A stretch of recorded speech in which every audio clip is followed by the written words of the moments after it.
Hello बच्चों, welcome to my YouTube channel. I am Suraj Jha. आज हम करने वाले हैं NCERT line by line questions of the chapter breathing and exchange of gas. सबसे पहले breathing and exchange of gas chapter से नीट में 2 क्वेश्चन हर साल आते ही आते हैं। और सबसे बड़ी प्रॉब्लम क्या है पता है? स्टूडेंट एनसीईआरटी के लाइन्स तो पढ़ते हैं लेकिन क्वेश्चन मिस कर देते हैं, जो एनसीईआरटी के लाइन्स के बीच बीच में ही हिडन होता है। तो उसी को आज हम सब डिकोड करेंगे। एंड एक और बात, जब breathing and exchange of gas chapter के NCERT line by line question complete हो जाएगा, देन नेक्स्ट वीडियो में इसी चैप्टर का 2025 से लेकर 2013 तक का पीवाई के डिस्कशन वीडियो लेकर आऊंगा। तो चैनल को सब्सक्राइब जरूर कर लेना। तो चलिए शुरू करते हैं। Question number 1, in which of the following gases exchange between O2 and CO2 occurs through general body surface. चलो, in which of the following gases exchange between O2 and CO2 occurs through general body surface. Option A sponge, option B coelenterates, option C flatworms and option D all. चलो, इसका सही answer comment करो fast. Comment the correct answer of this question. Okay, so I hope you commented the answer. Now the correct answer is option number D, all. Sponge, coelenterates and flatworm, तीनों के अंदर exchange of gas occurs through general body surface. आपके NCERT में एक point भी लिखा हुआ है, एक स्टेटमेंट भी लिखा हुआ है, lower invertebrates like sponge, coelenterates, flatworm exchange O2 and CO2 by simple diffusion over their entire body surface. Okay, now let's move to next question. Question number 2.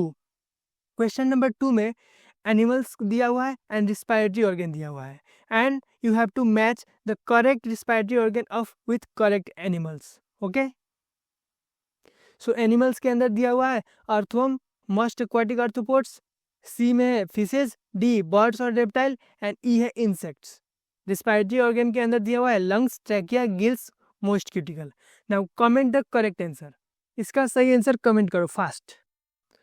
Okay, तो आप लोग वीडियो पॉज करके भी answer निकाल सकते हो। अभी मैं सही आंसर बताने जा रहा हूँ, ठीक है?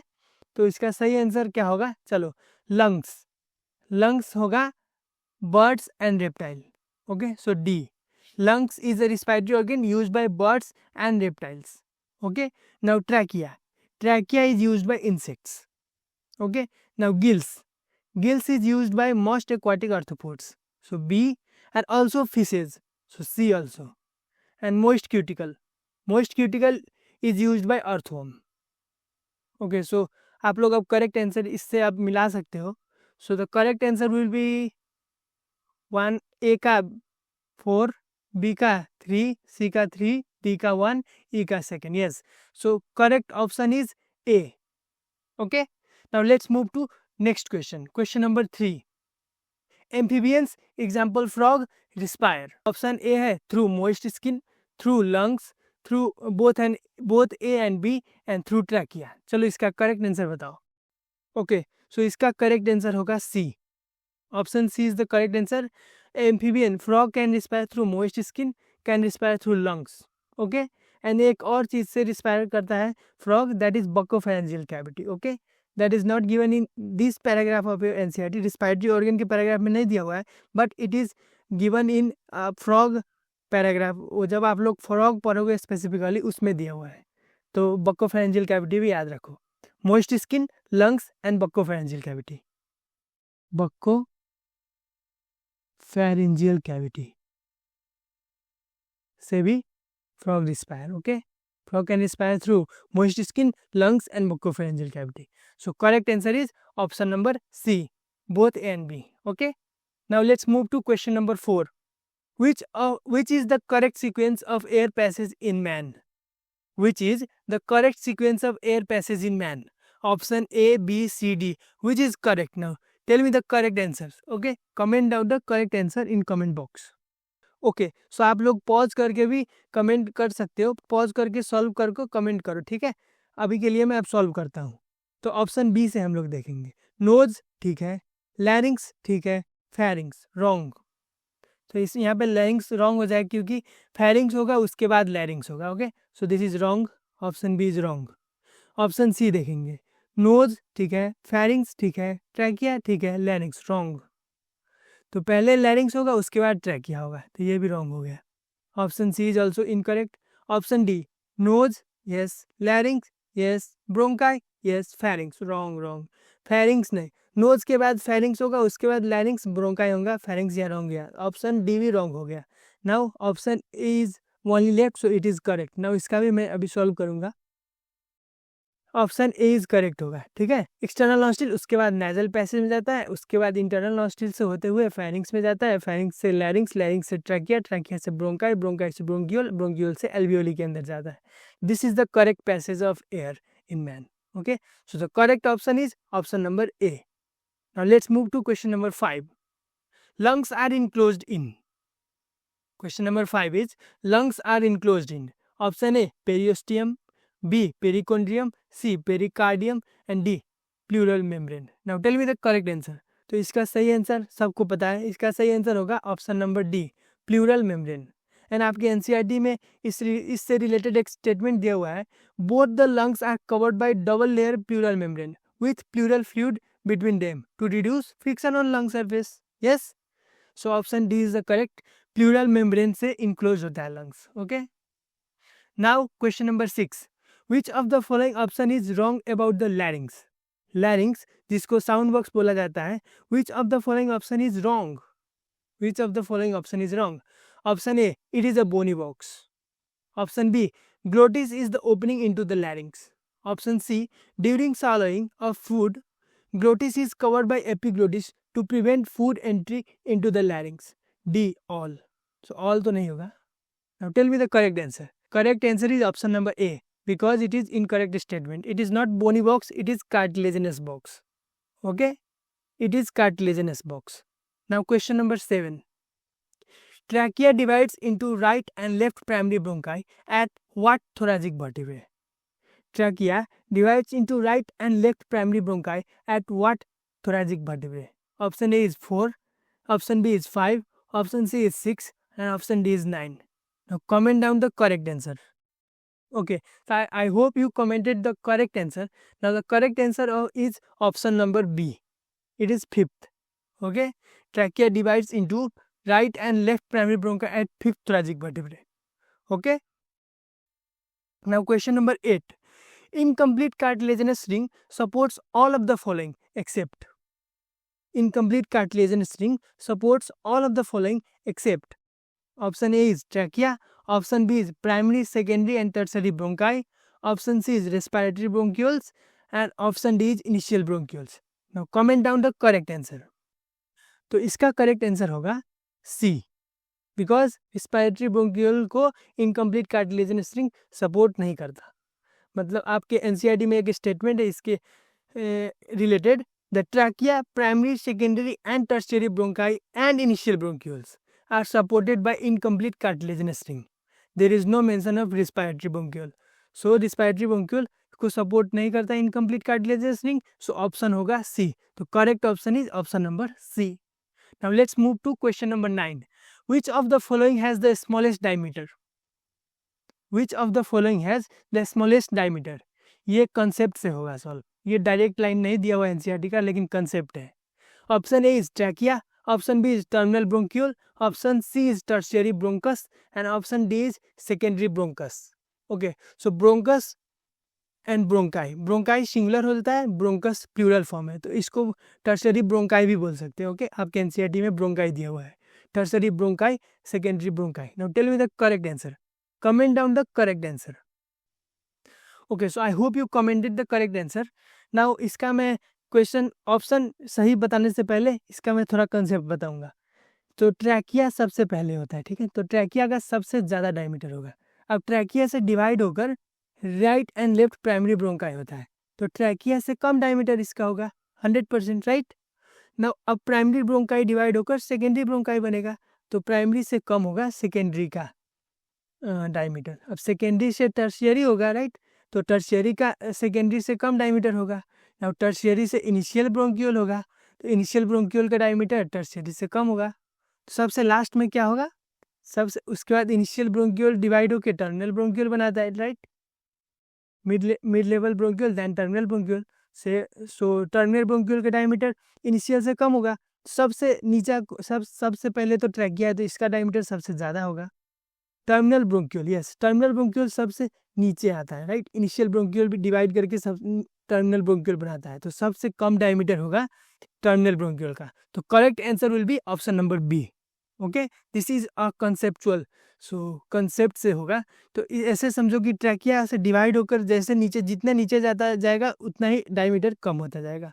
ओके, सो टर्मिनल ब्रोंक्यूल होगा, क्योंकि सबसे नीचे इन चारों ऑप्शन में टर्मिनल ब्रोंक्यूल्स ही है। Okay, so option B is correct. Now question number 10, lungs are comprised by, lungs are comprised by, option A is only alveoli, B pleura, C different types of bronchi, and option D is networks of bronchi, bronchioles and alveoli. So comment down the correct answer. Okay, so I hope you commented the answer. Now the correct answer is option number D, networks of bronchi, bronchioles and alveoli. और इससे related एक statement है आपके NCERT में, the branching network of bronchi, bronchioles and alveoli comprise the lungs. Okay, NCERT का same to same line है ये, networks of bronchi, bronchioles and alveoli comprise the lungs.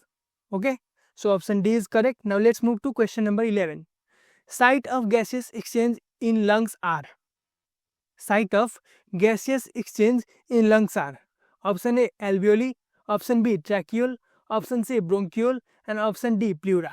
Now comment down the correct answer. I hope you commented the answer. Now the correct answer is option number A alveoli. सबको पता है alveoli is the site of gaseous exchange. Okay, इससे related आपके NCERT में एक statement है कि alveoli is the site of actual diffusion of O2 and CO2 between blood and atmospheric air. Okay, आप लोग एनसीईआरटी जब रीड करोगे तो आपको पता चलेगा कि alveoli is the site of actual diffusion of O2 and CO2 between bloods and atmospheric air. So 11 का आंसर होगा option number A. Now let's move to question number 12। Okay, question number 12 now. 1, it is double layer and covers the lungs. 2, fluid between the layers reduce friction on lung surface. 3, outer layer is in contact with thoracic wall, and 4, inner layer is in contact with lungs. The above feature refers to, चलो the above features जो 4 features मैंने अभी बोला, that refers to what? Option A pericardium, option B peritoneum, option C pleura, option D none. चलो इसका answer comment में करो तो fast. Okay, I hope you commented the answer. Now the correct answer is option number C, C is the correct answer. Okay, option C is the correct answer, pleura, pleura is the correct answer. Okay, pleura is the correct answer. We have 2 lungs, okay, which are covered by double layer pleura with pleural fluid between them. Okay, so that's why pleura is the correct answer. Now let's move to question number 13. Let's move to question number 13. The part starting with the external nostril up to terminal bronchioles constitute the, okay, the part starting with external nostril up to terminal bronchiole constitute the, option A respiratory और exchange part of respiratory system, B inspiratory part, C conducting part, D expiratory part. Now comment down the correct answer. Correct answer इसका comment में करो fast. So okay, so the correct answer is option number C conducting part. Okay, the part starting with external nostril, external nostril से लेकर terminal bronchiole तक का part का conducting part बोला जाता है, आपके एनसीईआरटी में दिया हुआ है। And this question is exact line of NCERT. Okay, part starting with external nostril up to terminal bronchioles constitute conducting part. So correct answer is option number C. Correct answer is option number C, conducting part. Now question number 14. Respiratory or exchange part of the respiratory system consist of. Respiratory or exchange part of the respiratory system consist of. Option A, part starting with external nostril up to terminal bronchiole, alveoli and their ducts. Option C, all bronchi and terminal bronchioles. And option D is all bronchioles. Now, tell me the correct answer. Respiratory or exchange part of the respiratory system consists of alveoli and their ducts. So, option B is the correct. Alveoli and their ducts होगा, ठीक है? The correct answer is option number B, alveoli and their ducts. Respiratory or exchange part of the respiratory system consists of alveoli and their ducts. Okay. Now, question number 15. Conducting part of the respiratory system has functions. Conducting part of the respiratory system has functions. Option A, filter, warm and moisten the air. Option B, gaseous exchange. Option C, filtering the air only. and option D, warm the air only. Tell me the correct answer. Comment down the correct answer fast. Okay, so I hope you commented the correct answer. This is also a line of NCERT, and the correct answer is option number A. It filters, warms and moistens the air. Okay. And option C में थोड़ा देख लेते हैं. Filter करेगा लेकिन only नहीं, दो काम और करता है. वार्म करेगा लेकिन ओनली नहीं, दो काम और करता है. तो ओनली हो गया इसलिए रॉन्ग है, नहीं तो फिल्टर तो करता ही है, वार्म करता है, मोइशन करता है. मोइशन मतलब ह्यूमिडिफिकेशन करता है. ठीक है. सो एक स्टेटमेंट है इसके रिलेटेड एनसीईआरटी में. The conducting part transports the atmospheric air to alveoli. It transports also. Okay, it transport the atmospheric air to the alveoli. Main part यही है, मेन फंक्शन कंडक्टिंग पार्ट का यही है, transports the atmospheric air to alveoli. And it also clears it from foreign particles. Clear करता है, ठीक है, मतलब फिल्टर करता है. ओके. एंड ह्यूमिडिफाइज, ह्यूमिडिफाइज मतलब मोइशन एयर करता है. ठीक है. And also brings the air to body temperature. मतलब अगर कोल्ड में है तो वार्म करेगा, अगर वार्म में है तो उसको ह्यूमिडिफाइज करके मेंटेन करेगा. ठीक है. तो filter, warm and moisten the air. Correct answer is option number A. Now let's move to question number 16. The chamber formed dorsally by the vertebral column, ventrally by sternum, laterally by ribs, and on the lower side by dome-shaped diaphragm is option A, abdominal cavity, option B, thoracic cavity, option C, pelvic cavity, and option D, cranial cavity. Now comment down the correct answer. इसका सही answer comment में करो fast. The correct answer is option number B, thoracic cavity. Okay. So thoracic cavity is the correct answer. Now एक statement है इसके related NCERT में. The lungs are situated in thoracic cavity which is anatomically an airtight chamber. The thoracic cavity is formed dorsally by vertebral column. Yes, dorsally by vertebral column. Ventrally by sternum. Yes, ventral side में sternum होता है. And laterally by ribs. Yes, ribs on the lateral side. And on the lower side by dome-shaped diaphragm. Yes, नीचे की तरफ lower side में diaphragm होता है जो कि डोम शेप्ड होता है. Okay. So the correct answer is option number B. Okay, so option number B is the correct answer for question number 16. Now let's move to question number 17. Respiration involves following steps. 1. Diffusion of gases O2 and CO2 across alveolar membrane. 2. Transport of gases by blood. 3. Utilization of O2 by cell for catabolic reaction and resultant release of CO2. 4. Pulmonary ventilation by which atmospheric air is drawn in and CO2 rich alveolar air is released out. 5. Diffusion of O2 and CO2 between bloods and tissue. Now the correct sequence of step is. Now tell me the correct answer. What will be the correct sequence of these steps? ये आपके NCERT में दिया हुआ है, जब paragraph खत्म होता है तो उसके बाद दिया हुआ है. That step it is asking. Now tell me the correct steps of respiration. Comment down the correct steps. Okay, so I hope you commented the correct answer. Now सबसे पहले वाला स्टेप में, फर्स्ट स्टेप में होता है pulmonary ventilation. Okay. तो pulmonary ventilation word हम लोग सर्च करेंगे. Pulmonary ventilation, pulmonary ventilation, we need to search pulmonary ventilation. Yes, so fourth pulmonary ventilation है, तो इसको हम मानेंगे फर्स्ट स्टेप. ओके. चलो फोर्थ खोजते हैं. This is not, this is not, yes this is not. Okay, so correct answer is option number C. लेकिन मैं बता देता हूँ, और करेक्ट आंसर तो हमें मिल गया, option number C is the correct answer. But सबसे पहले पल्मनरी वेंटिलेशन, सेकेंड स्टेप होता है diffusion in alveoli. Okay, second step is diffusion in alveoli. Okay, alveoli. Now third step उसके बाद क्या होता है? थर्ड स्टेप होता है डिफ्यूजन होने के बाद ट्रांसपोर्ट होता है. Okay, so transport of gas, transport of gases, transport of gas, oxygen का ट्रांसपोर्टेशन होता है. नाउ ट्रांसपोर्ट होकर कहाँ पे जाता है? बिटवीन ब्लड एंड टिश्यू के डिफ्यूज होने के लिए जाता है. तो diffusion between blood and tissue, diffusion between blood and tissue, blood and tissue के बीच में डिफ्यूजन होकर टिश्यू के अंदर ऑक्सीजन जाता है. Okay, blood and tissue. उसके बाद टिश्यू के अंदर कैटाबोलिक रिएक्शन होता है. Right, catabolic reaction perform. These are the 5 steps. अब आप लोग पॉज करके इसको मिला लो, देख लो, सब समझ में आ जाएगा, ठीक है। And this is the short form. अगर आप लोगों को ये 5 वर्ड सिर्फ याद हो गया तो आपको उतना बड़ा स्टेटमेंट याद करने का कोई जरूरत नहीं पड़ेगा। पल्मोनरी वेंटिलेशन याद हो गया तो पल्मोनरी वेंटिलेशन खोजो, उसको फर्स्ट स्टेप मारो। डिफ्यूजन इन एल्वियोली खोजो, उसको second step. Transport of gas खोजो, उसको third step. Diffusion between blood and tissue खोजो, उसको fourth step. And catabolic reaction खोज लो, उसका 5th स्टेप मारो। करेक्ट आंसर होगा। फास्ट में करो और आगे बढ़ो। चलो question number 18, study the given diagram and identify A B C and D. Option are given here, now comment the correct answer. आपको अगर क्वेश्चन सॉल्व करने में टाइम लग रहा है तो वीडियो को पॉज करके सॉल्व करके कमेंट करो, उसके बाद फिर सॉल्यूशन देखो, बहुत मजा आएगा। चलो comment down the correct answer. Okay, so I hope you commented. Now A is what? A is epiglottis. Okay, A is epiglottis. A is epiglottis. Now B is what? B is alveoli. Now C is what? C is bronchi. Okay. C is bronchi. And now D is what? D is diaphragm. We all know diaphragm. Diaphragm is a dome shape. Diaphragm.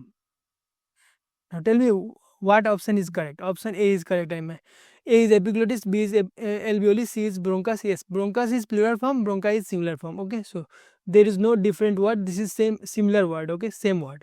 D is diaphragm. Okay, so option A is correct. बाकी सब आप लोग देख लो घर. Option A will be the correct answer. Okay. Now let's move to question number 19. The lungs expand in inspiration or inhalation because. The lungs expand in inspiration or inhalation because. Option A is diaphragm contract upward. Option B, volume of thoracic cavity increases. Option C, external intercostal muscle relax. And option D, diaphragm relax. Now tell me the correct answer. Comment down the correct answer. Option A, diaphragm contracts. Yes, contract होने से inhalation होता है, लेकिन upward दिया हुआ है तो wrong हो गया।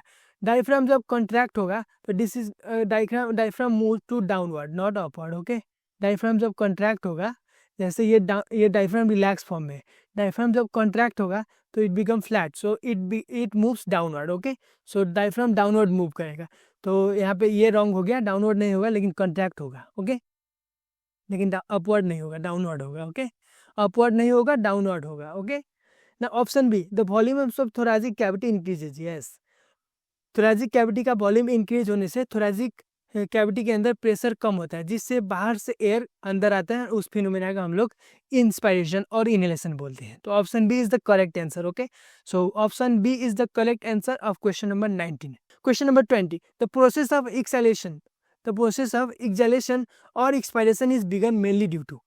Option A, contraction of intercostal muscle. Option B, contraction of diaphragm. Option C, relaxation of muscles. And option D, lower pressure in thoracic cavity. सबसे पहले हम लोगों को पता है कि इंस्पायरेशन में कंट्रैक्शन होगा, तो एक्सपायरेशन में अगर कंट्रैक्शन देखो तो उड़ा दो, नहीं होगा।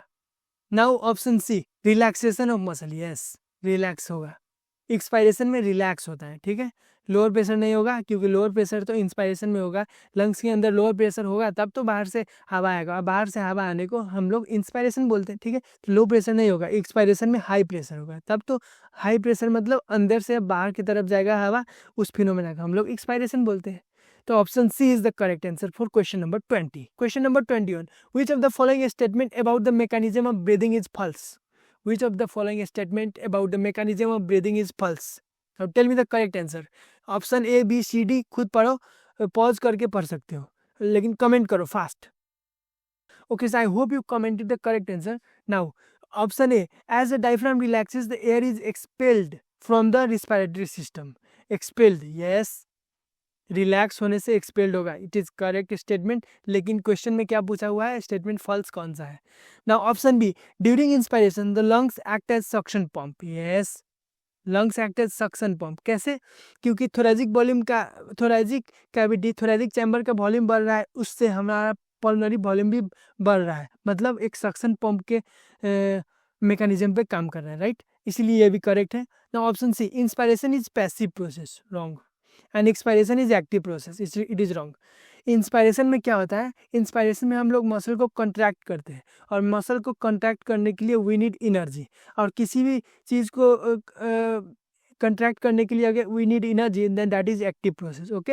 एंड एक्सपायरेशन में क्या होता है, रिलैक्स होता है, मतलब कॉन्ट्रैक्ट करा हुआ हम लोग छोड़ते हैं तो खुद से अपना ओरिजिनल में चला जाता है, तो उसमें कोई भी एनर्जी का जरूरी नहीं पड़ता था, दैट इज पैसिव प्रोसेस। तो option C is incorrect, okay. That's why the option C will be the correct answer, okay. And option D is the correct statement, okay. आप लोग पढ़ लो।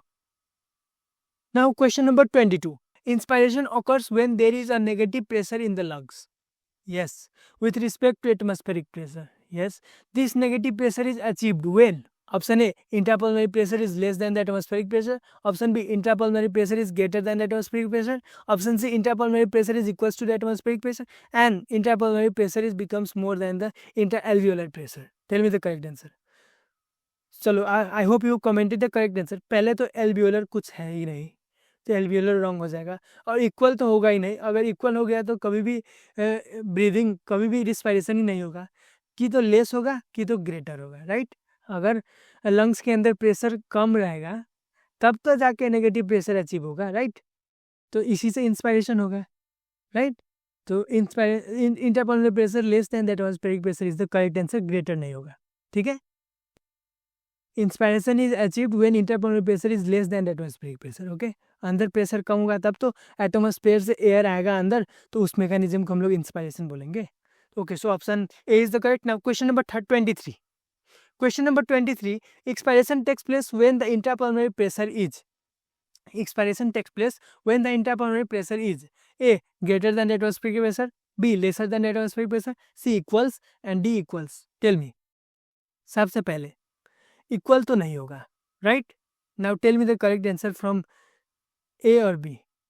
और एक्सपायरेशन हो रहा है तो लंग्स के अंदर प्रेशर ग्रेटर होगा, ज़्यादा होगा। लंग्स के अंदर ज़्यादा प्रेशर होगा तब तो लंग्स से एयर को निकाल के हम लोग एटमॉस्फेयर में ले जाएंगे, उस मैकेनिज्म को हम लोग एक्सपायरेशन बोलते हैं, right. So option A is the correct answer, lesser नहीं होगा, lesser is applied when inspiration. So option A is the correct answer for question number 23। Now let's move to question number 24। Which of the following sequence is correct to initiate inspiration? Which of the following sequence is correct to initiate inspiration? 1. The contraction of external intercostal muscle raises the ribs and sternum. Volume of thorax increase in dorsoventral axis. 3rd, interpulmonary pressure decreases. 4th, diaphragm contraction. 5, air rushes into lungs. And 6, volume of thorax increase in the anterior posterior axis. Now tell me the correct sequence.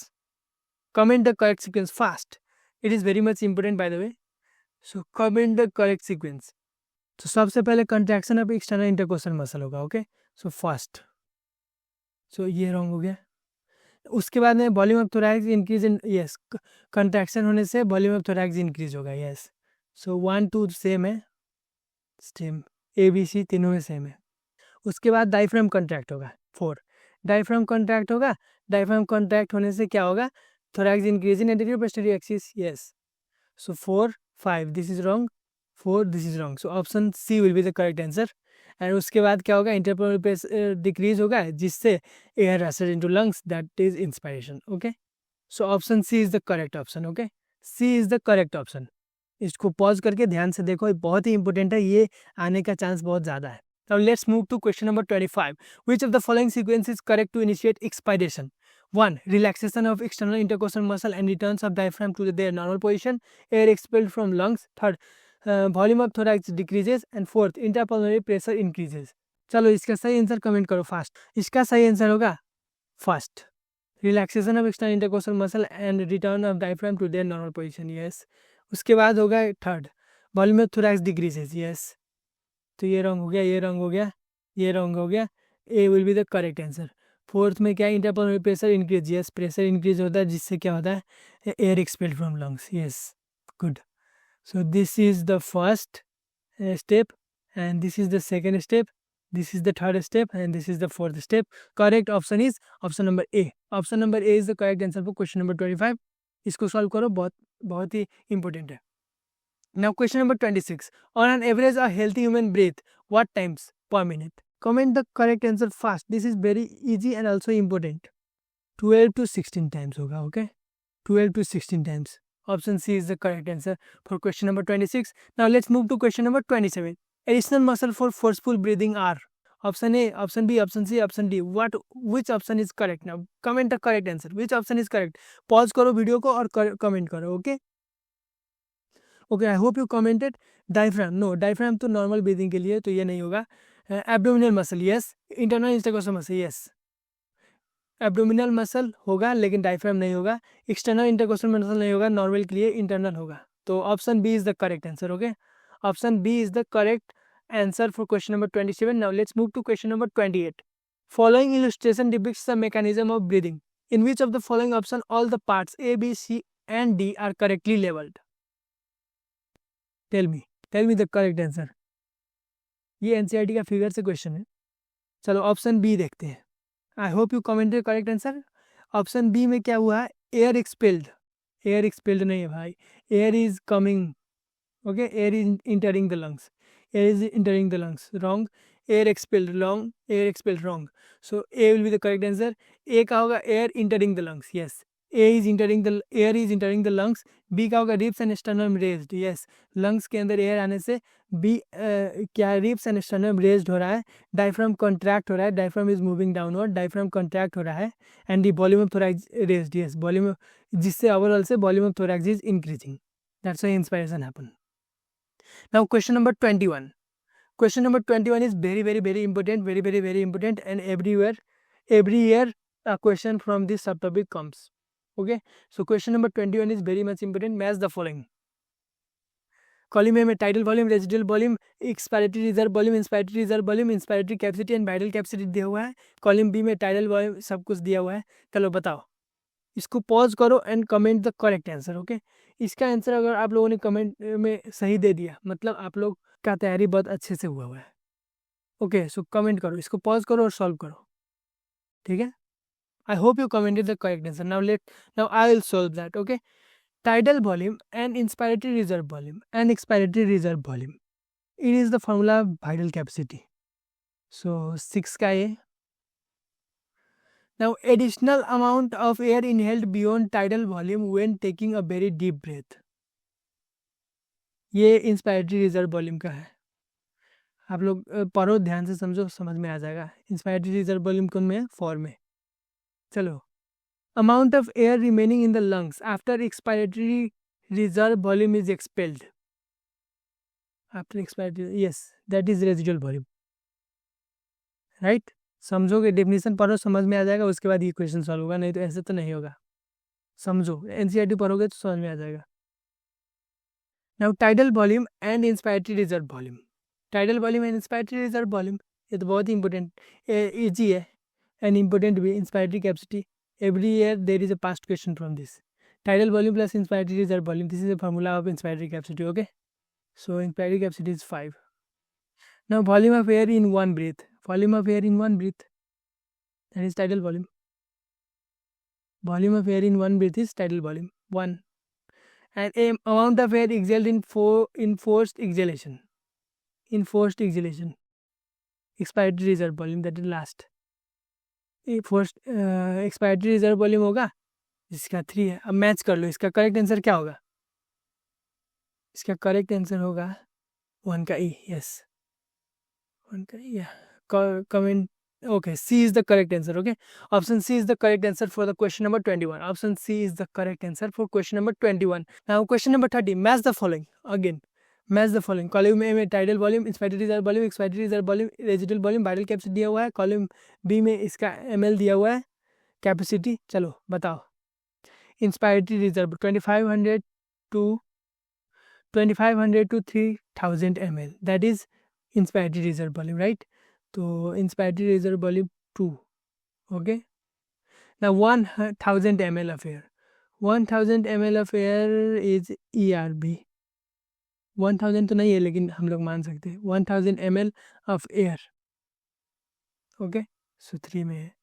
Now 500 ml of air, 500 ml of air is tidal volume, 500 ml of air is tidal volume.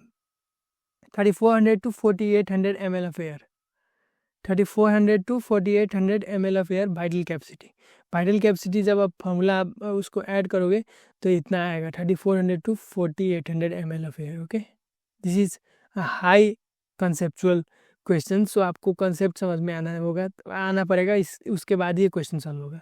1200 ml होगा residual volume, right, residual volume तो 4। तो इसका correct answer क्या होगा? आप टिक मारने जाओगे तो इसका करेक्ट आंसर होगा 1 का सी, 2 का है, 3 का बी, 4 का A, yes. So B will be the correct answer, okay. Option number B is the correct answer for question number 13। Question number 31, arrange the following in order of increasing volume. 1 tidal volume, 2 residual volume, 3 expiratory reserve volume and 4 vital capacity, and these are the option. चलो इसका सही answer comment करो fast. Okay, so आप लोग इसको pause करके solve करके comment कर सकते हो, ठीक है। अभी के लिए मैं सॉल्व करने जा रहा हूँ, ठीक है।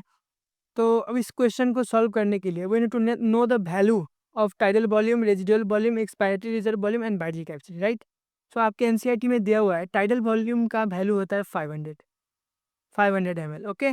नाउ रेजिडुअल वॉल्यूम का वैल्यू कितना होता है? 1100 to 1200, तो हम लोग लोएस्ट लेंगे, ठीक है, 1100 ml। And expiratory reserve volume जो है उसका 1000 to 1100 ml होता है, तो इसका लोएस्ट हम लोग लेंगे 1000 ml। एंड वाइटल कैपेसिटी का तो डायरेक्ट वॉल्यूम नहीं दिया हुआ है एनसीईआरटी, बट इसका फॉर्मूला दिया हुआ है TV plus IRB plus ERB, right. TV plus IRB plus ERB, TV का हो गया 500, आईआरबी का वैल्यू होता है 2500 to 3000, आपके एनसीईआरटी में दिया हुआ है, उसका हम लोएस्ट लेंगे 2500 प्लस ईआरबी का हम लोग लोएस्ट लेंगे 1000, राइट। सो इन सब का वैल्यू हमें पता चल गया, राइट ना। अब सबसे बड़ा कौन होगा? सबसे बड़ा ऑब्वियसली वाइटल कैपेसिटी होगा, क्योंकि इसको ऐड करके 500 प्लस 2500 प्लस 1000 करेंगे तो सबसे ज़्यादा वैल्यू इसी का होगा, तो 4 होगा सबसे बड़ा, right. So 4 is good, 4 is good, 2 is wrong and 3 is wrong. So B D नहीं होगा, ए और सी में से कोई एक आंसर होगा। अब वाइटल कैपेसिटी से छोटा कौन है? वाइटल कैपेसिटी से जस्ट छोटा रेजिडुअल वॉल्यूम है, राइट, 1100, तो 2 होगा, yes 2 is right, 3 is wrong. So option C is correct, okay. तो 31 का करेक्ट आंसर ऑप्शन सी होगा, option C is the correct answer of 31। Now let's move to question number 32।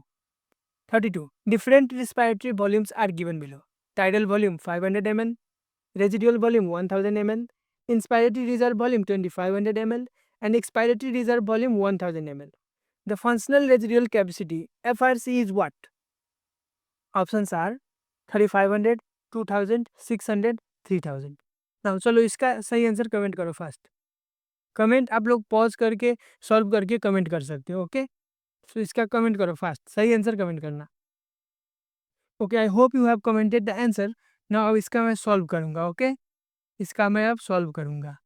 So FRC जो होता है, FRC का formula दिया हुआ है एनसीईआरटी में। एफआरसी का फॉर्मूला होता है ईआरबी प्लस आरबी, ओके। ना ईआरबी का वैल्यू हमें क्वेश्चन से रखना है। ईआरबी का वैल्यू 1000 दिया हुआ है यहाँ पे, 1000 प्लस आरबी का वैल्यू कितना दिया हुआ है? आरबी का वैल्यू 1000 दिया हुआ है, तो 1000 रखेंगे, तो इसको ऐड करेंगे तो 2000 होगा, तो करेक्ट आंसर होगा 2000। तो इस क्वेश्चन को सॉल्व करने के लिए we need to know about the formula of FRC, जो कि आपके एनसीईआरटी में दिया हुआ है, तो करेक्ट आंसर इसका बी होगा, okay. Now question number 33, expiratory capacity is equals to, these are the option, tell me the correct answer. ये भी एक formula related, formula based question है, ओके। सो करेक्ट आंसर जल्दी से कमेंट करो fast.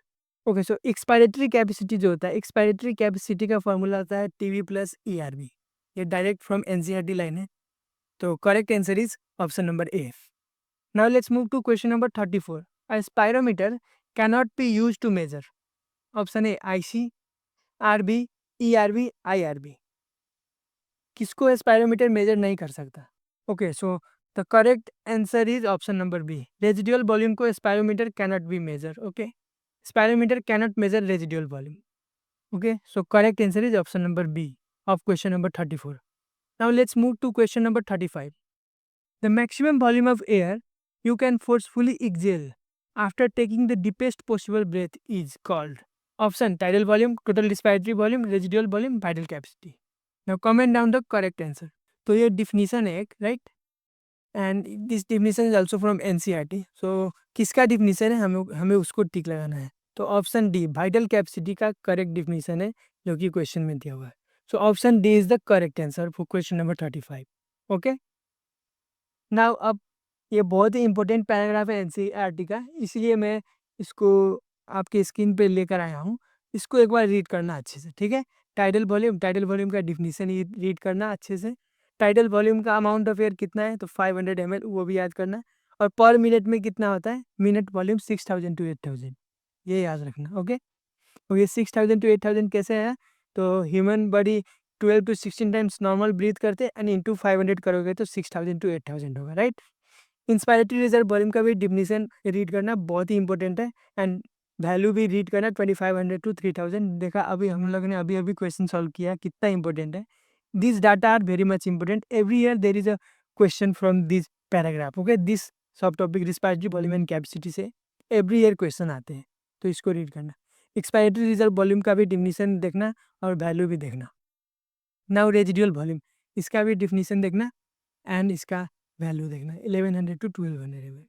Now inspiratory capacity, इसमें आपको formula देखना है, TV plus IRB। Expiratory capacity का हो गया टीवी प्लस ERB, FRC का हो गया ERB plus RB, and vital capacity का हो गया ERB plus TB plus IRB, and total lung capacity is all RB plus ERB plus TB plus IRB, okay?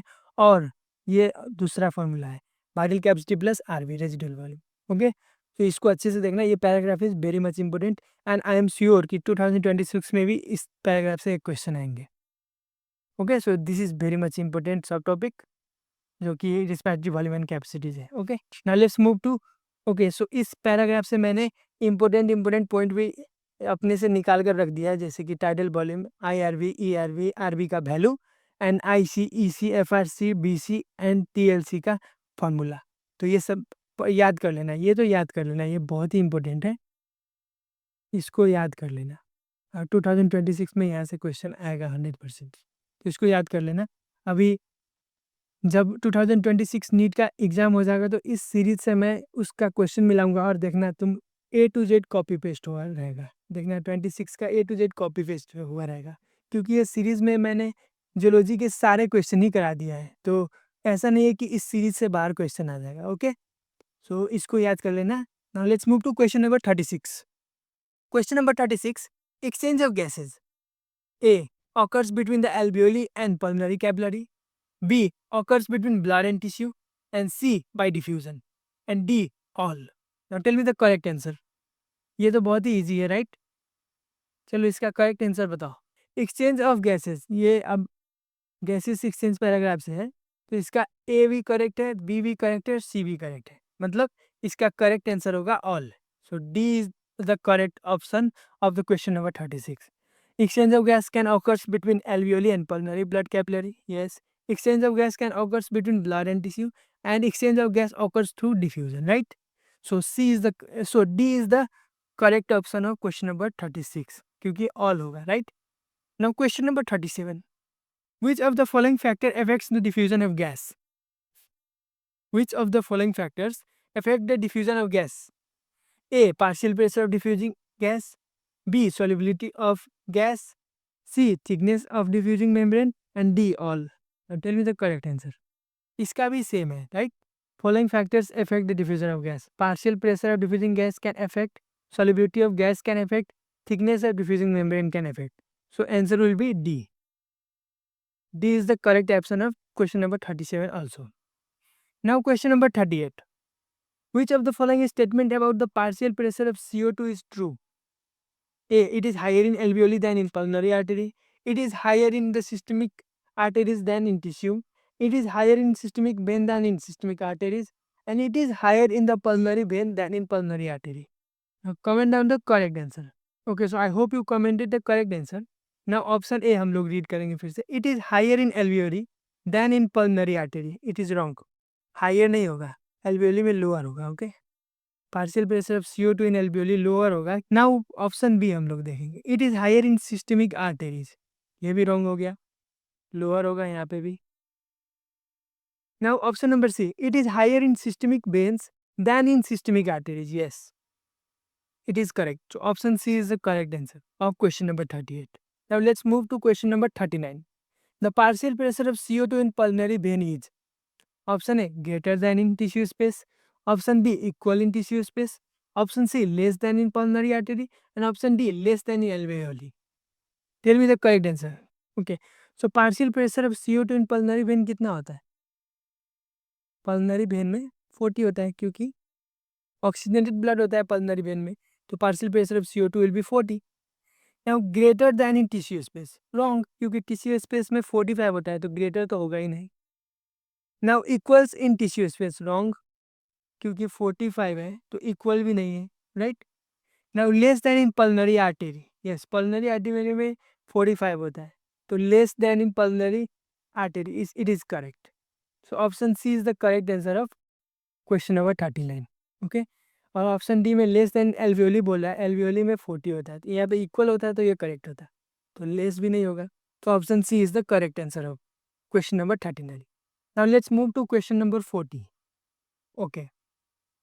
A section of an alveolus with a pulmonary capillary indicates the presence of major layer constituting diffusing membrane.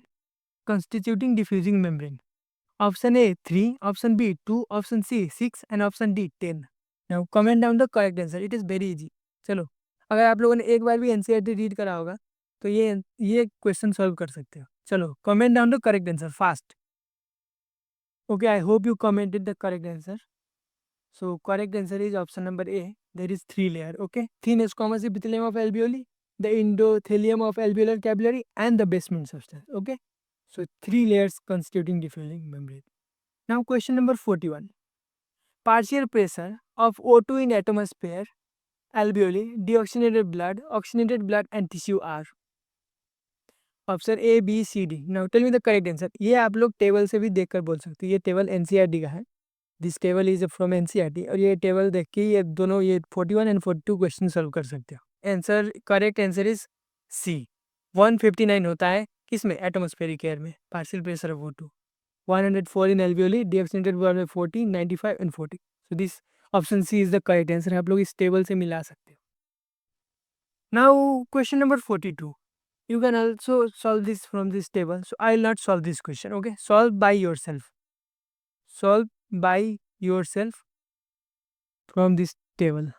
Okay, so it is easy. चलो, मैं answer बता दूँ इसका. Solve करो खुद से, answer होगा A. Okay. Now question number 43. Name the blood vessel A to D. Now name the blood vessel. This is the diagram from NCERT. Okay, so I hope you commented the correct answer. A is what? A is systemic vein.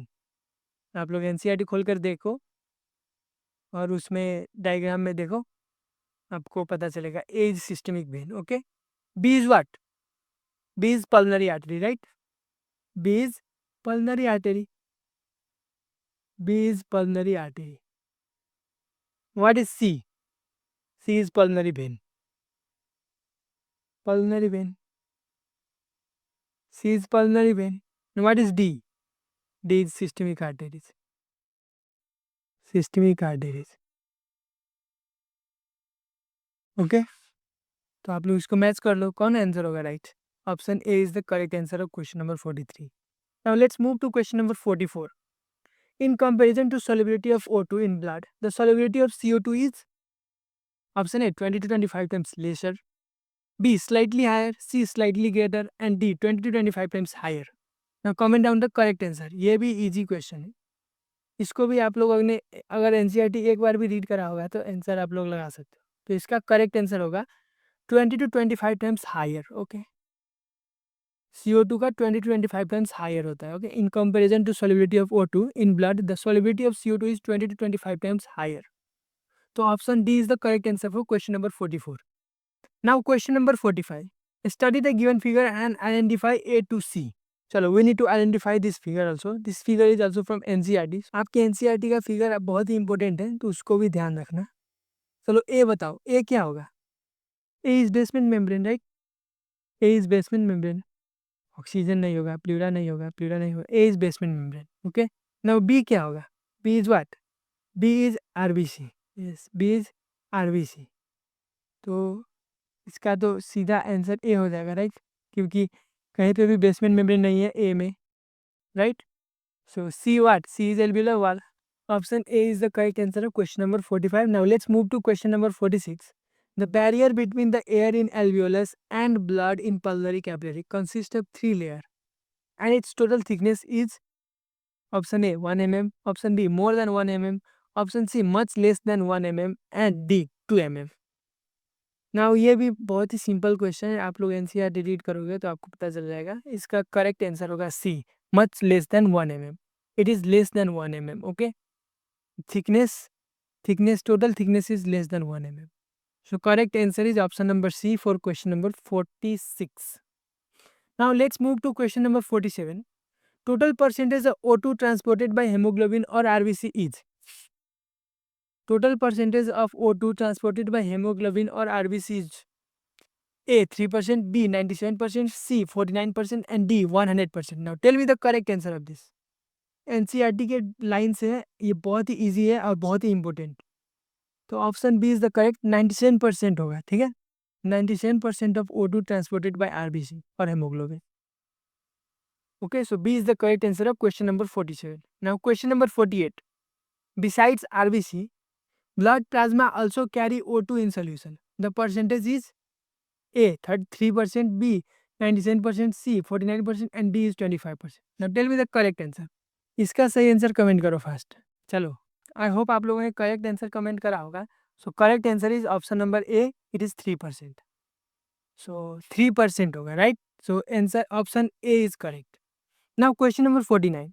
CO2 is transported, option A by RBC, by bicarbonate, in a dissolve state through plasma, D all. इसका solve करो, ये भी बहुत ही easy और बहुत ही important है। By RBC, as bicarbonate and in a dissolve state, तीनों होंगे। तो D all is the correct answer, okay. So option D is the correct answer of question number 49। Now question number 50।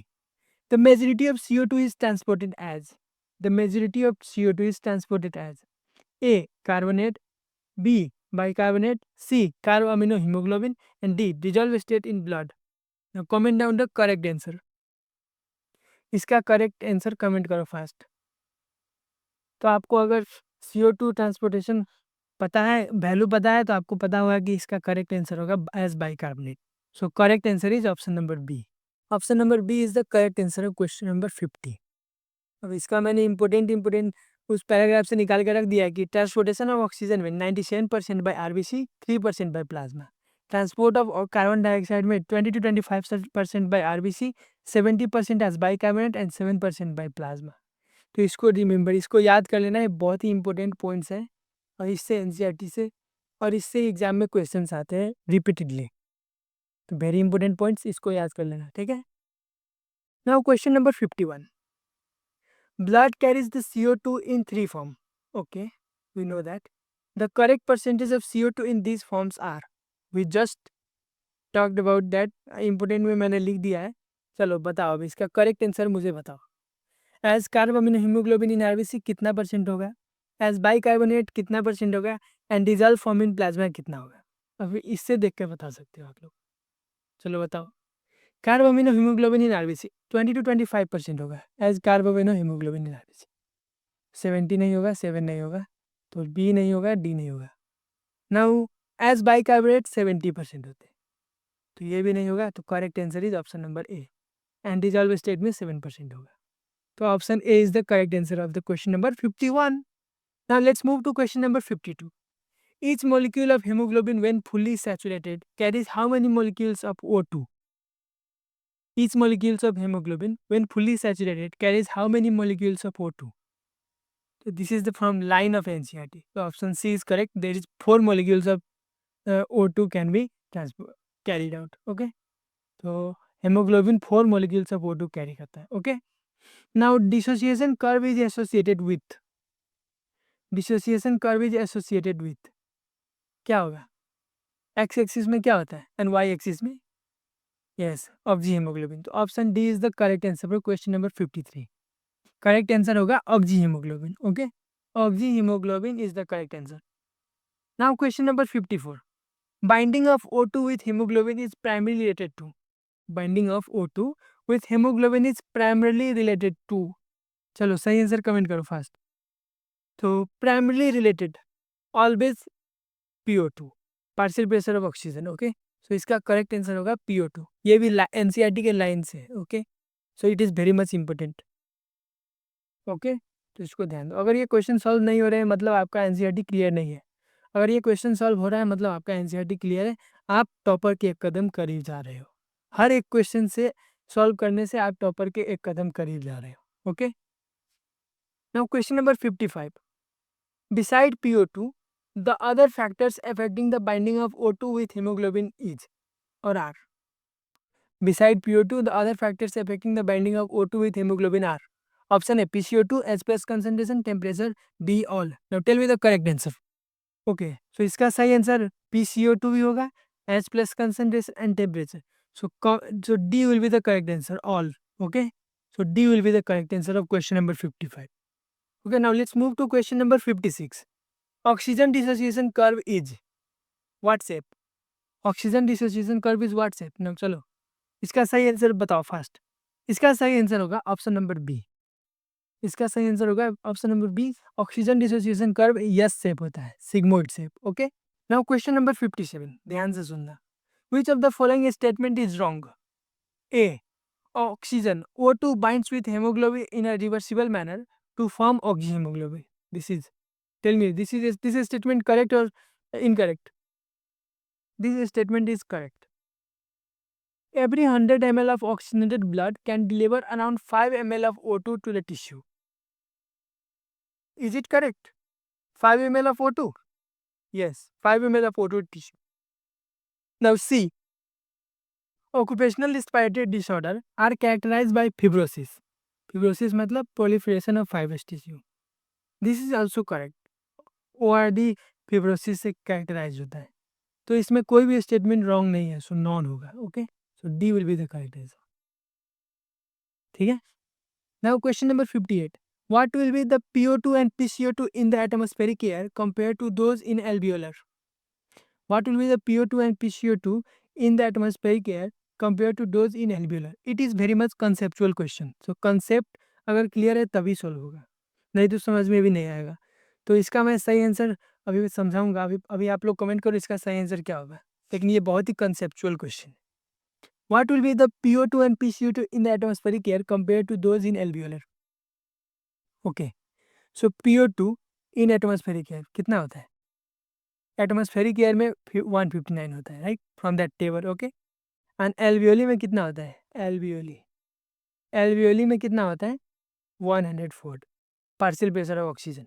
Now partial pressure of CO2 कितना होगा atmosphere में? 0.3, right, and alveoli में कितना होगा? 40। तो इसका करेक्ट आंसर क्या होगा? PO2 lesser, wrong, PO2 high होगा, right. So B is the correct answer. PO2 high होगा एंड PCO2 लेस होगा। PO2 जो है वो हाई होगा एंड PCO2 लेस होगा। तो option B is the correct answer. इसको समझने के लिए आपको टेबल को बहुत ही अच्छे से समझना पड़ेगा। फिर से इस क्वेश्चन को आप 3-4 बार पढ़ो, आपको समझ में आ जाएगा। Question number B is the correct answer. Okay, now let's move to question number 59। Which of the following would have the same O2 content? Which of the following would have the same O2 content? चलो इसको मैं solve करता हूँ शुरू से। Blood entering the lungs and blood leaving the lungs. Blood entering the lungs is deoxygenated blood, right? Blood entering the lungs is deoxygenated blood and blood leaving the lungs is oxygenated blood. तो इन दोनों में O2 content same नहीं होगा, तो ये wrong हो गया। ठीक है, now blood entering the right side of what? Blood entering the right side of the heart. Blood entering the right side of heart is oxygenated blood, right? Blood entering the right side of heart is oxygenated blood, जो कि lung से आता है, right? Blood entering the right side of heart is oxygenated blood and blood leaving the right side of heart is also oxygenated blood. तो इन दोनों में O2 content same होगा क्योंकि ऑक्सीजनेटेड ब्लड है दोनों में। तो B will be the correct answer, but मैं सॉल्व करूंगा सी और डी भी। Blood entering the right side of heart, right side of heart blood entering is oxygenated blood, yes, but blood leaving the left side of heart is deoxygenated blood. तो इन दोनों में O2 content similar नहीं होगा क्योंकि एक oxygenated blood है, एक डीऑक्सीजनेटेड ब्लड है, तो उसमें डिफरेंट हो जाएंगे partial pressure of oxygen. Okay, now blood entering the tissue capillary, blood entering the tissue capillary is oxygenated blood and blood leaving the tissue capillary is deoxygenated blood. तो इसमें भी O2 content same नहीं होंगे। तो correct answer is B and this is also very conceptual, very high level question. अगर आप लोग ये सॉल्व कर पा रहे हो तो एनसीईआरटी आप लोग के लिए कुछ भी नहीं है। अगर आप लोग ये सॉल्व नहीं कर पा रहे हो तो एनसीईआरटी को ऐसे पढ़ो कि ये ऐसे क्वेश्चन सॉल्व हो सके, क्योंकि 2026 में ऐसे ही क्वेश्चन आएंगे। Okay, now question number 60, CO2 dissociates from carbaminohemoglobin when? CO2 dissociates from carbaminohemoglobin when? Option A is PO2 लो रहेगा, PCO2 लो रहेगा, या ऑप्शन बी PO2 हाई रहेगा, PCO2 हाई रहेगा, या फिर सी PO2 लो रहेगा, PCO2 हाई रहेगा, या फिर डी PO2 हाई रहेगा एंड PCO2 लो रहेगा। तो कभी भी कार्बन डाइऑक्साइड डिसोसिएट तभी होगा जब PO2 का लेवल हाई रहेगा एंड PCO2 का लेवल लो रहेगा। तो option D is the correct answer. Okay, so option D is the correct answer of question number 60. Question number 61. The partial pressure of oxygen O2 and carbon dioxide CO2 at alveoli are. Option A PO2 40 and PCO2 45. Option B PO2 95 and PCO2 40. Option C PO2 159 and PCO2 0.3. Option D PO2 104 and PCO2 40. Now tell me the correct answer. Comment करो इसका answer. Okay, so this is also a PYQ question. तो अभी मैं solve करूंगा। अभी solve करने के लिए इसमें कुछ नहीं है। एल्वियोली में पार्शियल प्रेशर ऑफ ऑक्सीजन 104 होता है and partial pressure of carbon dioxide 40 होता है। तो correct answer option number D होगा। ठीक है, so option D is the correct answer of question number 61। Now let's move to question number 62। 62. Which of the following factor favors the formation of oxyhemoglobin in lungs? Option A, B, C, D. Tell me the correct answer. Comment karo fast.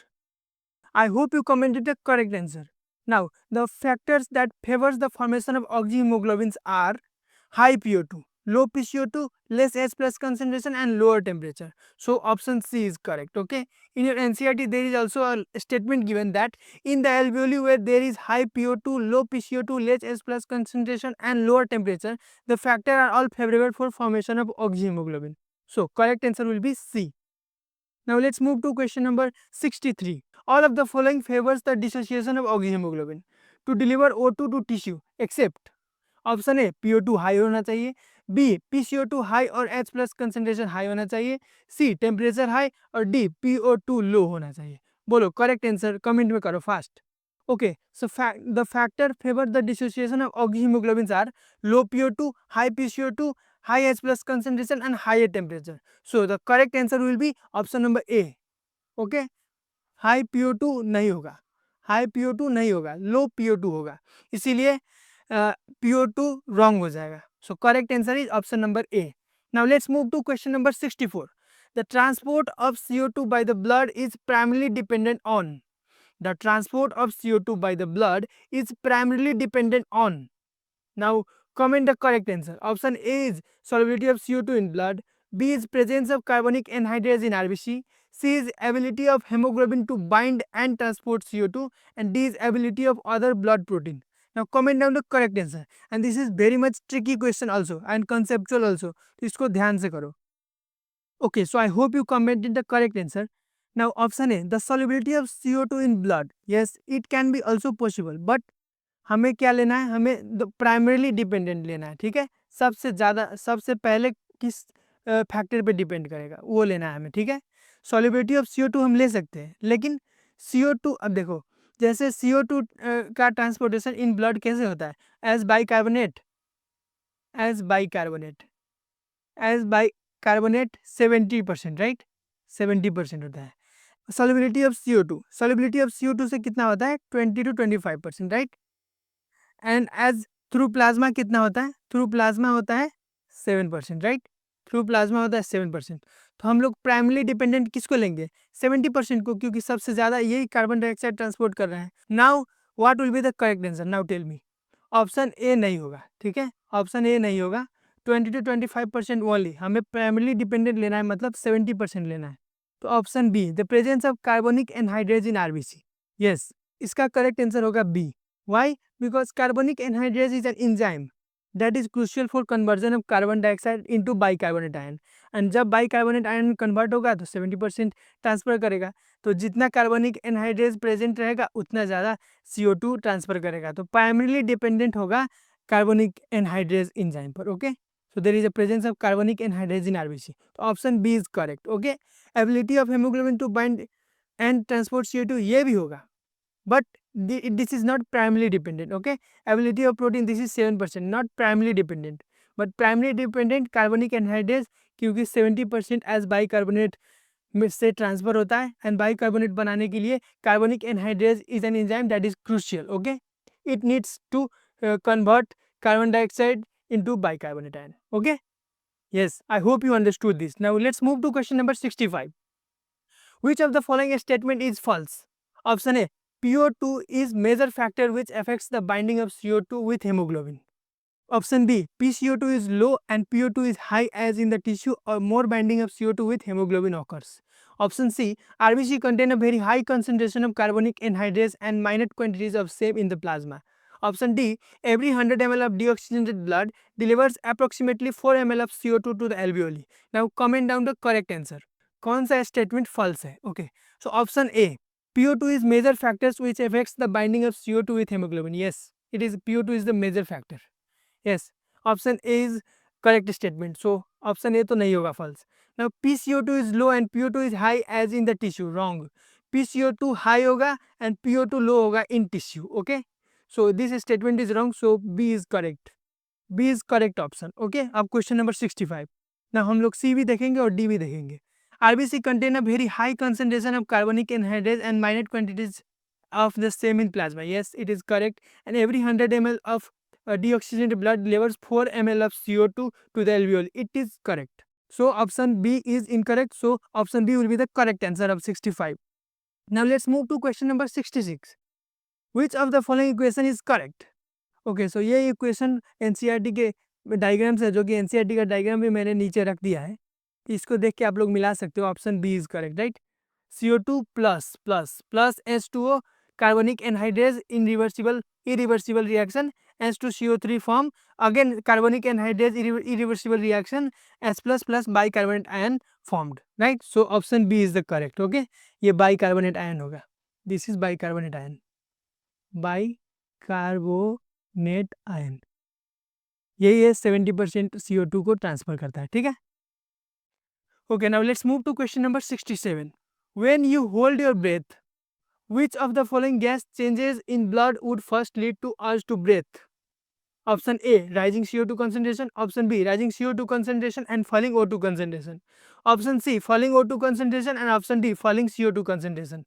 Now tell me the correct answer. Comment में करो इसका, comment the correct answer fast. ये भी PYQ है, by the way. This is PYQ. Option A is correct, right. Rising CO2 concentration is correct. Oxygen का तो इसमें role ही नहीं होगा. ठीक है, देखो जैसे कि आपके एनसीईआरटी में दिया हुआ है, a chemosensitive area is situated adjacent to the rhythm centre, right, which is highly sensitive to CO2 and H plus concentration. Carbon dioxide and H plus concentration से हाईली सेंसिटिव होता है rhythm centre. Okay, now increase in this substance can activate rhythm centre to make necessary adjustment, right, in the respiratory process by which CO2 can be eliminated. Respiratory process में rhythm center make necessary adjustment to eliminate CO2 and H plus concentration, right. And also the role of oxygen in the regulation of respiratory rhythm center is quite insignificant. मतलब इसका कोई काम ही नहीं है. तो oxygen तो नहीं होगा, राइट. फॉलिंग ऑफ O2 नहीं होगा, और फॉलिंग CO2 कंसंट्रेशन नहीं, राइजिंग CO2 कंसंट्रेशन होगा, तब जाके केमोसेंसिटिव एरिया एक्टिवेट होगा, राइट. तो 67 का करेक्ट आंसर ए होगा, option A. Now let's move to question number 68. What is true about RBC in humans? What is true about RBC in humans? Option A, they transport 99.5% of O2. They transport 80% of oxygen and the rest 20% being transported by plasma. Option C, they do not carry CO2 at all. D, they carry 20 to 25% of CO2. Now comment down the correct answer fast. चलो, I hope you commented the correct answer. Option A, they transport 99.5%. Wrong. They transport 97% of CO2. Okay, 97% of O2. Sorry. Option A, they transport 97% of O2. Okay, not 99.5. Now option B, they transport 80% of oxygen. Wrong. They transport 97% of oxygen. तो B भी नहीं होगा. Now option C, they do not carry CO2 at all. Wrong. They carry CO2. They carry 20 to 25% of CO2. Okay, तो 68 का option number D is correct. Now 68. Now let's move to question number 69. When CO2 concentration in blood increases, breathing becomes. When CO2 concentration in blood increases, breathing becomes option A, there is no effect on breathing, slow and deep. So option C, fast and deeper. Option D, shallow and slow. This is also PYQ. Now comment down the correct answer. Correct answer. Chalo chalo, correct answer fast. Okay, so I hope you commented the correct answer. Option C is the correct answer. Faster and deeper.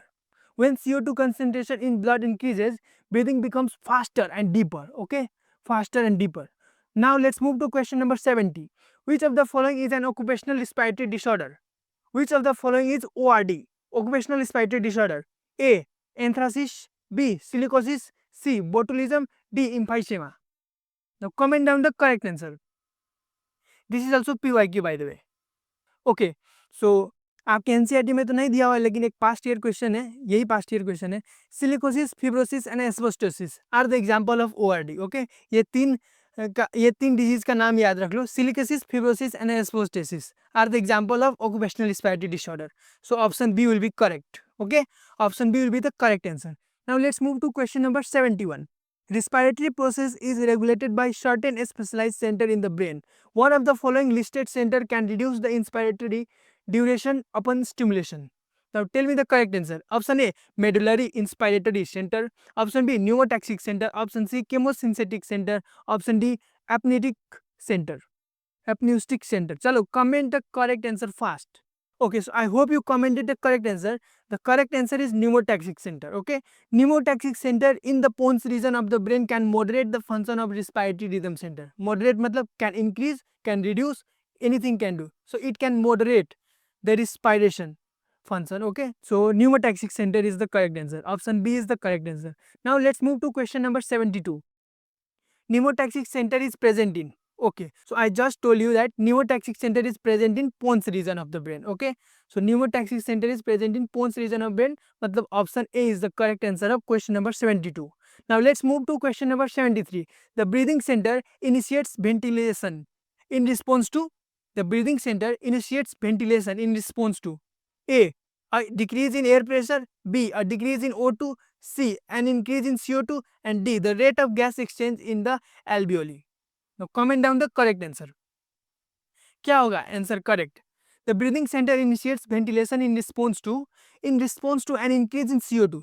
Carbon dioxide का level अगर increase हो गया तो breathing centre initiate ventilation. Okay, so option C is the correct answer. Now let's move to question number 74.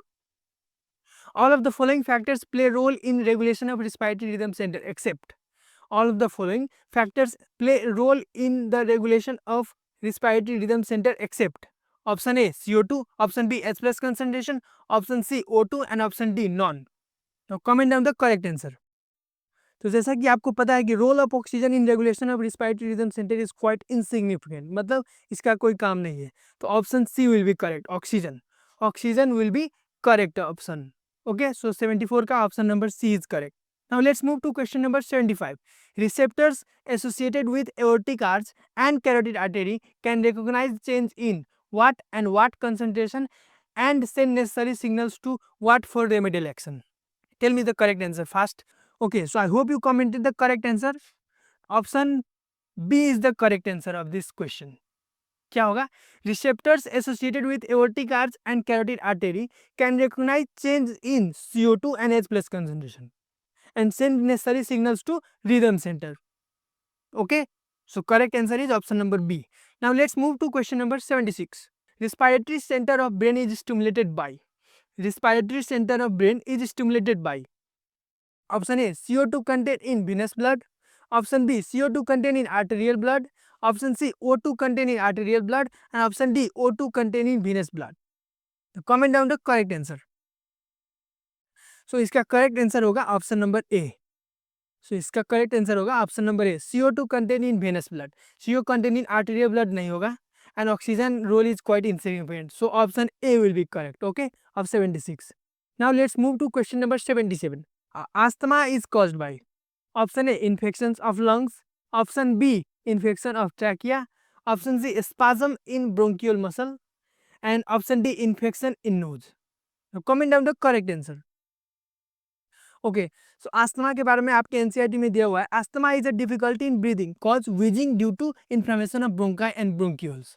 तो हम लोग word खोजेंगे bronchi and bronchioles किधर है, ब्रोंक्यूल्स इधर है, so option C spasm in bronchiole muscle होगा, स्पाज्म इन ब्रोंकियल मसल। सो सही आंसर हो गया option number C of question number 77। Now question number 78, one reason for emphysema is, one reason for emphysema is A cigarette smoking, B drugs addiction, C wine consumption and D heavy exercise. चलो बता, one of the major cause of this is cigarette smoking. Okay, one of the major cause of what, one of the major cause of emphysema is cigarette smoking, so option A will be correct. Okay, cigarette smoking is the major reason for emphysema. Now let's move to question number 79. Emphysema is characterized by, emphysema is characterized by option A permanent enlargement and destruction of alveolar area leading to reduction in respiratory surface, option B inhibition of respiratory center, and option C accumulation of fluid in lungs, option D spasm of muscle of trachea. So comment down the correct answer. Correct answer क्या होगा? So the correct answer is option number A. Option number A. Emphysema जब भी है, ठीक है, emphysema is a chronic disorder in which alveolar wall are damaged. Okay, alveolar wall are damaged होता है, due to which respiratory surface is decrease, ये आपके NCERT में दिया हुआ है। एल्वियोलर वाल डैमेज होता है जिससे रिस्पायरेटरी सर्फेस डिक्रीज होता है, तो we need to search for that. Okay, reduction in respiratory surface, yes, destruction in alveolar area, yes, so option A is correct. ठीक है, option A is correct. Now question number 80, why do human beings have difficulty in breathing at high elevation? Why do human beings have difficulty breathing at high elevation? Option A, O2 makes up lower percentage of air there, the temperature is lower there, the barometric pressure is higher there, and PO2 is lower there. Partial pressure of oxygen is lower there. What will be the correct answer? चलो बताओ, correct answer क्या होगा? इसका correct answer होगा option number D, partial pressure of oxygen lower at high elevation. Okay, partial pressure of oxygen is lower at high elevation, इसलिए option number D is correct. Now let's move to question number 81, which of the following disease are occupational respiratory disorder? We just solve a similar type of question, right? Option A, silicosis, fibrosis and asbestosis are the example of ORD, occupational respiratory disorder. Now let's move to question number 82, asthma may be attributed to, asthma may be attributed to, this is also PYQ by the way. Okay, this is PYQ. Option A, bacterial infection of the lungs, option B, allergic reaction of the mast cell in lungs, and option C, inflammation of trachea, option D, accumulation of fluid in the lungs. Now tell me the correct answer. This is PYQ by the way. Okay, so I hope you commented the correct answer. Now the correct answer is option number B, allergic reaction of the mast cell in the lungs, allergic reaction of the mast cell in the lungs. Asthma is difficulty in breathing caused wheezing due to inflammation of bronchi and bronchioles. Okay, so also it is allergic reaction, right? Asthma is allergic reaction, तो हम लोग allergic reaction देखकर टिक लगा सकते हैं। ठीक है, इतना mast cell in the lungs ये तो एनसीईआरटी में नहीं है, बट allergic reaction है, तो asthma is allergic reaction करके हम लोग टिक लगा के आगे बढ़ सकते हैं। ठीक है, now let's move to question number 83, name the chronic respiratory disorder caused mainly by cigarette smoking. Okay, it is also easy. Now tell me the correct answer. ये PYQ है एंड इसका करेक्ट आंसर होगा emphysema. Emphysema का major reason is cigarette smoking. Okay, now 84, due to increasing airborne allergens and pollutants many people in urban areas are suffering from respiratory disorder that cause wheezing due to, option A, reduction in the secretion of surfactants by pneumocytes, beginning growth of mucous lining of nasal cavity, inflammation of bronchi and bronchioles, proliferation of fibrous tissue and damage of alveolar wall. Now comment down the correct answer. देखो, ये asthma होगा। Increase airborne allergens, pollutant, many peoples in urban area are suffering from respiratory disorder that cause wheezing. Wheezing आ गया तो हम लोग asthma समझेंगे, लेकिन asthma here no given, not no any asthma word is given, but inflammation of bronchi and bronchioles given. Okay, तो अगर आप लोगों को अस्थमा का पता है कि inflammation of bronchi and bronchiole से होता है, व्हीजिंग साउंड है, तो we can solve this also question. This is also PYQ, so we can solve this also. So inflammation of bronchi and bronchiole मतलब अस्थमा है, तो 84 का correct answer option number C होगा। Now 85, which of the following option correctly represents the lung condition in asthma and emphysema respectively? Which of the following option correctly represents the lungs condition in asthma and emphysema respectively? Option A, inflammation of bronchioles, decreased respiratory surface. Increase number of bronchioles, increase respiratory surface. Option C, option D. Now tell me the correct answer. देखो मुझे read करते हुए मैं समझ गया कि option A is correct होगा इसका. क्यों? अस्थमा मतलब what? Inflammation of bronchioles, right? And emphysema मतलब what? Decreased respiratory surface. So option A is correct. Okay, this is also PYQ. तो ऐसे आप लोग क्वेश्चन सॉल्व कर सकते हो फास्ट. ऐसे फास्ट क्वेश्चन सॉल्व करोगे तो नीट में टाइम नहीं लगेगा और मार्क्स आएगा पॉकेट में चुटकी बजाते हुए. चलो, now let's move to question number 86. The respiratory center which regulates respiration is located in. The respiratory center which regulates respiration is located in. Option A, cerebellum. Option B, medulla oblongata. Option C, cerebral peduncle. And option D is vagus nerve. Tell me the correct answer. So respiratory center is located in medulla oblongata. That regulates the rate and depth of breathing. So option B will be the correct answer for 86. It is also PYQ. Okay. So आज के लिए बस इतना ही और ये chapter complete होता है.